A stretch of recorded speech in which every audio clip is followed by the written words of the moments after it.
বিদ্যে বোঝাই বাবু মশাই চড়ি শখের বোটে, মাঝিরে কন। বলতে পারিস সূর্যি কেন ওঠে, চাঁদটা কেন বাড়ে কমে, জোয়ার কেন আসে?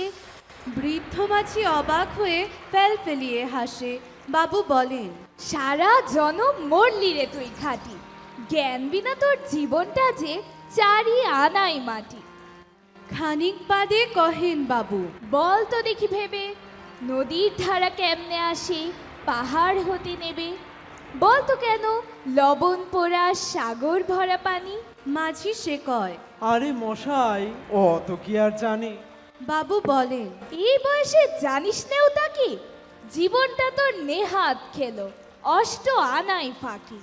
আবার ভেবে কহেন বাবু, বল তো ওরে বুড়ো, কেন এমন নীল দেখা যায় আকাশে ওই চূড়ো? বল তো দেখি সূর্য চাঁদে গ্রহণ লাগে কেন? বৃদ্ধ বলে। আমায় কেন লজ্জা দিচ্ছেন হেন?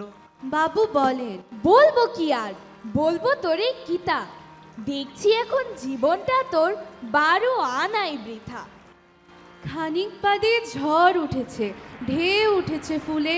বাবু দেখেন নৌকাখানি ডুবলো বুঝি দুলে। মাঝিরে কন, এ কি আপদ, ওরে ও ভাই মাঝি, ডুবলো নাকি নৌকো এবার, মরবো নাকি আজই? মাঝি সুধায়। সাঁতার জানো? মাথা নাড়েন বাবু। মূর্খ মাঝি বলে, মশাই এখন কেন কাবু? বাঁচতে শেষে আমার কথা হিসেব করো পিছে, তোমার দেখি জীবনখানা 16 আনায় মিছে।